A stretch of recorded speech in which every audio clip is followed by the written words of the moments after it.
సోమవారాల వ్రతాన్ని ఏ సోమవారమైనా సరే మొదలుపెట్టవచ్చు.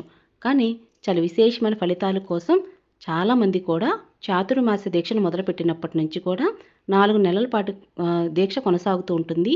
ఈ 4 నెలలు కూడా 16 సోమవారాల వ్రతాన్ని ఆచరిస్తూ ఉంటారు.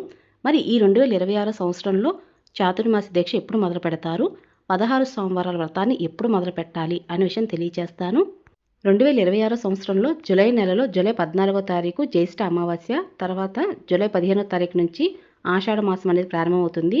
ఆషాఢ మాసం మొదలైన మొదటి సోమవారం వేళ ఈ వ్రతాన్ని ఆచరించాలనుకుంటారండి. అప్పుడు వ్రతాన్ని ఆచరించకూడదు. జూలై 25వ తారీఖు మనకి తొలి ఏకాదశి. ఈ తొలి ఏకాదశిని శయన ఏకాదశిని అంటారు. ఈ తొలి ఏకాదశి తర్వాత వచ్చే సోమవారం వేళ 16 సోమవారాల వ్రతాన్ని ఆచరించాలి. అంటే 2026 సంవత్సరంలో జూలై 27వ తారీఖు సోమవారం వేళ త్రయోదశి తిథి సమయాన చాలా విశేషంగా ఈ రోజున త్రయోదశి తిథి కూడా కలిసి వచ్చిందండి. కాబట్టి అందరూ కూడా 16 సోమవారాల వ్రతాన్ని 2026 సంవత్సరంలో ఈ జూలై 27వ తారీఖున మొదలు పెట్టవచ్చు.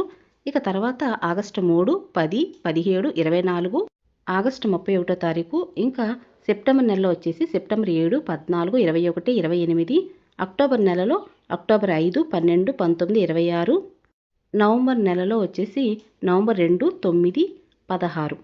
ఇక 16 తర్వాత నుంచి మనకి ఏకాదశి అనేది నవంబర్ 20వ తారీఖు.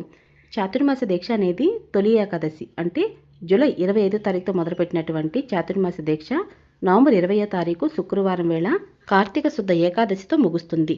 మొత్తం 16 వారాలు.